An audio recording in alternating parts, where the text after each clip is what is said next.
রমাদানের অবশিষ্ট দিনগুলোর মধ্যে সবচেয়ে গুরুত্বপূর্ণ আমলের নাম হলো এতেকাফ, যেটা রমাদানের শেষ দশকে করতে হয়। এতেকাফ অবশ্য রমজানের প্রথম দশক, মাঝের দশক, এই দিনগুলোতেও করা যায়, একদিন দুই দিনও করা যায়, কিন্তু মাসনুন যে এতেকাফ নবী করিম সাল্লাল্লাহু আলাইহি সাল্লামের রমাদানে, সেই প্রতিষ্ঠিত সুন্নাহ নবী সাল্লাল্লাহু আলাইহি সাল্লামের রমাদানে, সেটি হলো রমজানের শেষ দশকে এতেকাফ করা। শেষ দশকের ইতিকাফ সম্পর্কে মা আয়েশা রাদিয়াল্লাহু তাআলা আনহা বলেছেন, কানান নবী সাল্লাল্লাহু আলাইহি ওয়াসাল্লাম ইয়াতাকিফুল আশরাল আওয়াখির মিন রমাদান হাত্তা তাওয়াফাহুল্লাহ। নবী করিম সাল্লাল্লাহু আলাইহি সাল্লাম রমাদান ফরজ হওয়ার পর থেকে নিয়ে যে রমজানের শেষ 10 দিন ইতিকাফ করতে শুরু করেছেন, তার ওয়াফাত পর্যন্ত, মৃত্যু পর্যন্ত প্রত্যেক বছর তিনি রমজানের শেষ 10 দিন ইতিকাফ করেছেন। এবং আবু হুরায়রা রাদিয়াল্লাহু তাআলা আনহু বর্ণিত আরেকটি হাদিস থেকে আমরা জানতে পারি যে নবী সাল্লাল্লাহু আলাইহি সাল্লাম তার জীবনে প্রত্যেক বছর রমজানের শেষ 10 দিন ইতিকাফ করেছেন, আর জীবনের সর্বশেষ রমজান যেটি ছিল সেই রমাদানে তিনি 20 দিন ইতিকাফ করেছেন। যে আমলটি প্রিয় নবী সাল্লাল্লাহু আলাইহি সাল্লাম জীবনে কোনো বছর কোনো রমজানে একবারও ছাড়েননি, আমাদের সমাজে বেশিরভাগ মানুষের জীবনে সে আমলটি জীবনে একবারও করা হয়নি। এর চেয়ে বড় দুর্ভাগ্যের বিষয় আর কি হতে পারে? এর চেয়ে বড় হতভাগ্যের বিষয় আর কি হতে পারে? চরম শত্রুর সাথেও তো মানুষের এই বৈপরীত্য থাকে না। এরকম বৈপরীত্য নবী সাল্লাল্লাহু আলাইহি সাল্লামের সাথে আমাদের আচরণগত, আমলগত বৈপরীত্য আমরা সৃষ্টি করে ফেলেছি। এই জন্য আমরা নিয়ত করে নেই, আল্লাহ রাব্বুল আলামিনের কাছে তৌফিক কামনা করি, আমরা ইনশাআল্লাহ রমজানের শেষ 10 দিন ইতিকাফ করব। ইতিকাফ মানেটা কি? ইতিকাফ শব্দের অর্থ কোথাও নিজেকে আবদ্ধ করে ফেলা, নিজেকে বন্দী করে ফেলা। ইতিকাফের মূল কথা হলো রমাদানের এই দিনগুলোতে যখন আমরা ইতিকাফ করব, এই দিনগুলোতে আল্লাহর ঘরে, মসজিদে নিজেকে আটকে ফেলা, আবদ্ধ করে ফেলা। দুনিয়ার মানুষের কাছে মানুষ বিভিন্নভাবে চাইতে পারে। চাওয়ার চরম সীমা হলো, চাওয়ার সর্বোচ্চ লেভেল হলো যে কারোর গেটে গিয়ে বসে পড়া, পাও ধরে বসে পড়া, যে না দেওয়া ছাড়া যাচ্ছি না, যে কোনোভাবে আদায় করার জন্য পণ করা। আল্লাহ রাব্বুল আলামিনের কাছে আমরা সারা বছর দোয়া করি, মুনাজাত করি, চোখের পানি ফেলি, তৌফিক অনুযায়ী কম বা বেশি, কিন্তু ইতিকাফের আমলের মাধ্যমে মূলত আল্লাহ রাব্বুল আলামিনের ঘরে এসে কাঁথা বালিশ নিয়ে, গাঁট্টি বস্কা নিয়ে আমরা একরকম বসে যাই আল্লাহর ঘরে, যে আল্লাহ তোমার মাগফিরাত নিয়েই আমি যাব। কোনো মানুষের গেটে, দুয়ারে বা পাও জড়িয়ে খুঁটি গেড়ে বসে যেরকম মানুষ চায়, সেই চাওয়ার ফলে সাধারণত মানুষ খুব কমই বিফলে যায়। ঠিক একইভাবে আল্লাহর ঘরে ইতিকাফ করতে এসে একদম খুঁটি গেড়ে বসে যাওয়াটা এরকম চাওয়া অনেকটা। এই চাওয়ার ভিতরে অবর্ণনীয় এক তৃপ্তি আছে, এই চাওয়ার মধ্যে অন্যরকম এক আবেগ আছে, ভাব আছে। এই আবেগটা উপলব্ধি করার তৌফিক যাদের হয়েছে তারা জীবনে কখনো ইতিকাফ ছাড়তে খুব কষ্ট হয়, ইতিকাফের স্মৃতি তারা ভুলতে পারেন না। প্রিয় ভাইরা আমার, গোটা পৃথিবীর হাজার হাজার সৃষ্টি আল্লাহর, এগুলো আমাদেরকে, আমাদের মনোযোগকে, আমাদের ফোকাসকে নানা দিকে বিক্ষিপ্ত করে রেখেছে। সোশ্যাল মিডিয়ার এই যুগে, বিশেষ করে অনলাইনে বিচরণের এই সময়টাতে আমাদের মনোযোগ হাজার হাজার জিনিস নিয়ে যাচ্ছে। আমরা যখন সোশ্যাল মিডিয়া স্ক্রল করি, আমাদের সামনে কোনো একটা পোস্ট আসে, আমরা এই পোস্টটা দেখব কি দেখব না সিদ্ধান্ত নেই। স্ক্রল করে যাওয়ার পর বা স্ক্রল করে যদি কোনো পোস্ট সামনে আসে, আমরা যদি সেটা দেখি, তখন রিয়্যাক্ট করব কি করব না সেখানে আমরা মনোযোগ দেই। কোনো পোস্ট আমাদের হাসি উদ্রেক করে, কোনোটা আমাদের কান্না পাইয়ে দেয়, কোনোটা দেখে আমাদের হয়তো বিরক্ত লাগে, কোনোটা দেখে আমাদের ভালো লাগে।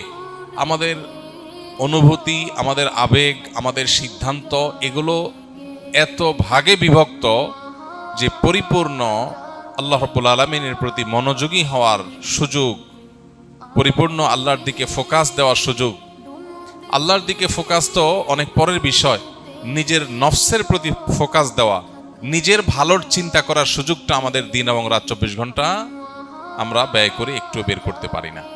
বেশিরভাগ মানুষ শেষ কবে নিজেকে নিয়ে ভেবেছেন? বয়স কত হয়েছে, গন্তব্য কোথায়, আমার কোথায় যেতে হবে, আমি কি আসলে জান্নাতে যেতে পারবো, আমি যে ট্র্যাকে আছি সেই ট্র্যাকের শেষ মাথা কি জান্নাত নাকি জাহান্নাম, আমার নিজের কল্যাণের জন্য আমি ভাবনার সুযোগ পর্যন্ত পাই না। আমরা এত ব্যস্ত, এই বস্তুবাদী পৃথিবী আমাদেরকে এত এঙ্গেজ করে ফেলেছে, এত ব্যস্ত করে ফেলেছে, নিজের জন্য সময় দেওয়ার সুযোগটা আমাদের নাই। আমরা ব্যস্ত। আমাদেরকে জিজ্ঞেস করা হয় কেন ব্যস্ত? আমাদের ক্যারিয়ারের জন্য ব্যস্ত, আমাদের নিজের উন্নতির জন্য ব্যস্ত, আমাদের সামাজিক অবস্থানের জন্য ব্যস্ত। অথচ এই সব ব্যস্ততার আড়ালে আমাদের নিজের অনন্ত অসীমকালের যাত্রার, আমাদের রবের এই বিষয়গুলোর প্রতি ফোকাস বা মনোযোগ দেওয়ার সুযোগ আমাদের হয় না। এই বাস্তবতায় এই ইতিকাফ আরও বেশি আমাদের জীবনে রিলেভেন্ট এবং গুরুত্বপূর্ণ। এরকম বিক্ষিপ্ত মনোযোগ যখন কোনো সমাজে চরম আকার ধারণ করে, আমরা 2 রাকাত নামাজ পরিপূর্ণ মনোযোগের সাথে, দুনিয়ার কোনো দিকে মনোযোগ যাবে না, পরিপূর্ণ আল্লাহর দিকে মনোযোগ থাকবে। আল্লাহ বলেছেন আকিমিস সালাতা লিযিকরি, তোমরা সালাত কায়েম করো আমার স্মরণের জন্য। আল্লাহ বলেছেন তার স্মরণের জন্য সালাত কায়েম করতে, নামাজ আদায় করতে। এখন আল্লাহর স্মরণ যেন হয়, এটা নামাজের উদ্দেশ্য। তারপর নামাজের মধ্যে আল্লাহর স্মরণ থাকবে। এখন আমাদের নামাজের অবস্থা হয়েছে এমন যে আল্লাহ ছাড়া সবকিছু স্মরণ হয়। 2 রাকাত নামাজ শুরু থেকে শেষ পর্যন্ত পরিপূর্ণভাবে পড়ব, কিন্তু মনোযোগ আল্লাহ ছাড়া অন্য কোনো দিকে যাবে না। এই চ্যালেঞ্জ আমরা কয়জন মানুষ নিতে পারবো? কয়জন মানুষ আমরা এই চ্যালেঞ্জ নিয়ে সফল হতে পারবো? চ্যালেঞ্জ নিয়ে দেখেন যে নামাজ শুরু করেন, নফল নামাজ 2 রাকাত নিয়ত করেন, একদম সালাম ফেরানো পর্যন্ত একবারের জন্য ছেলে মেয়ে, ফ্যামিলি, বিয়ে শাদী, মা বাপ, ব্যবসা বাণিজ্য, কাজ কাম, পড়া লেখা, ক্যারিয়ার, সোশ্যাল মিডিয়া, বাইরের কোনো জগৎ, কোনো কিছুর প্রতি মনোযোগ থাকবে না। পরিপূর্ণ আল্লাহর দিকে মনোনিবেশ করবেন। এরকম 2 রাকাত নামাজ পড়া সহজ না কঠিন দেখেন, চিন্তা করি প্রিয় ভাইরা আমার। অথচ আমাদের দিনে কতগুলো রাকাত নামাজ পড়া লাগে, সেখানে 2 রাকাত নামাজেও আমরা এই মনোযোগ দিতে পারি নাই। পৃথিবীতে যারা সফল হয়েছেন, যারা জাগতিক বিচারে সফল হয়েছেন, সফল ব্যবসায়ী, সফল ক্রীড়াবিদ, সফল চাকরিজীবী, সফল পেশাজীবী, যে কোনো মানুষ তার জগতে সফলতা অর্জন করেছেন, সাফল্য অর্জন করেছেন। সাফল্যের জাগতিক সংজ্ঞায় বা প্রচলিত অর্থে সাফল্যই বোঝাচ্ছি আমরা।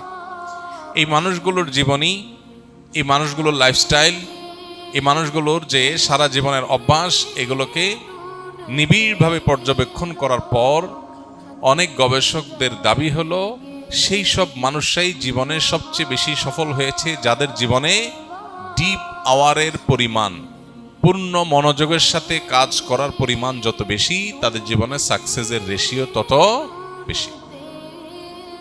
অর্থাৎ আপনি কোনো কাজে পরিপূর্ণ মনোযোগ কতক্ষণ রাখতে পারছেন, এটা আপনার সাফল্যের অনেক গুরুত্বপূর্ণ একটা শর্ত। যে একটা কাজ করতে গিয়ে 5টা কথা মনে আসে, একদিকে চলে গেলে আরেক দিকে তার মাথা চলে যায়, তার জন্য সাফল্য খুব কঠিন। যে কোনো কাজ করার জন্য পরিপূর্ণ মনোযোগ দিয়ে করে, জগতে যাই হোক সে তার কাজ থেকে সরে না। আপনারা যা স্কিলে ভর্তি হয়েছেন, প্রশিক্ষণ নিচ্ছেন, যে প্রশিক্ষণ পরিপূর্ণ মনোযোগের সাথে নিচ্ছে, ক্লাসে পূর্ণ মনোযোগ দিচ্ছে, সিস্টেম পরিপূর্ণ মানছে, এই মুহূর্তে সে প্রশিক্ষণ নিতে আসছে, অন্য জগতে সে যেতে চায় না, পূর্ণ মনোযোগ দিতে পারে, সে তত বেশি সাকসেস হয়। যারা স্কিল থেকে ট্রেনিং শেষ করে এখন বিভিন্ন জায়গায় জবে আছেন, যে ব্যক্তি তার জবের দিকে যত বেশি মনোযোগ দিবে, যত বেশি ফোকাস দিবে, তার কাজটাই সবচেয়ে গুরুত্ব পাবে, অন্য দিক থেকে মনোযোগ সরিয়ে এদিকে যত বেশি মনোযোগ ইনভেস্ট করতে পারবে, সে চাকরিজীবী হিসাবে তার ওই কাজের জগতে তত বেশি সাকসেস হবে। আর যার মনোযোগ যত কম থাকবে, তার সাকসেসের পরিমাণ তত কম হবে। এই মনোযোগ এখন নষ্ট হওয়ার মতো হাজার হাজার ডোপামিন, হাজার হাজার মনোযোগ বিনষ্টকারী ডোপামিন আজ চতুর্দিকে ছড়িয়ে ছিটিয়ে দেওয়া হয়েছে। স্পিরিচুয়ালি, আধ্যাত্মিকভাবে আমাদের মুসলমানদেরকে ধ্বংস করবার জন্য হাজারো আয়োজন আছে।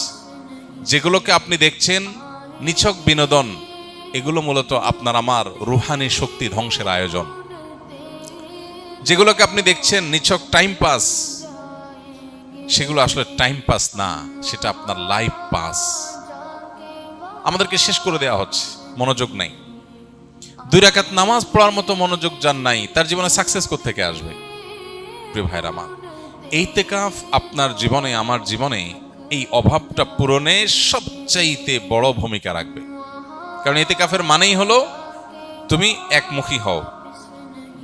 355 দিন তোমার ব্যবসা বাণিজ্য, কাজ কাম, ফ্যামিলি, সোশ্যাল মিডিয়া, তোমার আশপাশ, প্রতিবেশী, পরিবেশ ইত্যাদি ইত্যাদি, এগুলো নিয়ে হাজারটা কাজ নিয়ে তুমি ব্যস্ত ছিলে। 10টা দিন তুমি পরিপূর্ণ শুধু নিজের প্রতি মনোযোগ দাও, নিজেকে সময় দাও, নিজের আল্লাহর সাথে সম্পর্ককে নিবিড় করো, শুধু আল্লাহকে স্মরণ করো, একমুখী মনোযোগ দেওয়ার চেষ্টা করো। এই প্রচেষ্টার নাম ইতিকাফ। ইতিকাফ আমাদের জীবনের মিনিং চেঞ্জ করে দিতে পারে। ইতিকাফ আমাদের জীবনের অর্থকে পরিবর্তন করে অনর্থক জীবন থেকে অর্থবহ জীবনের ট্র্যাকে আমাদেরকে তুলে দিতে পারে। এই জন্য ইতিকাফের নিয়ত করবো তো ইনশাআল্লাহ।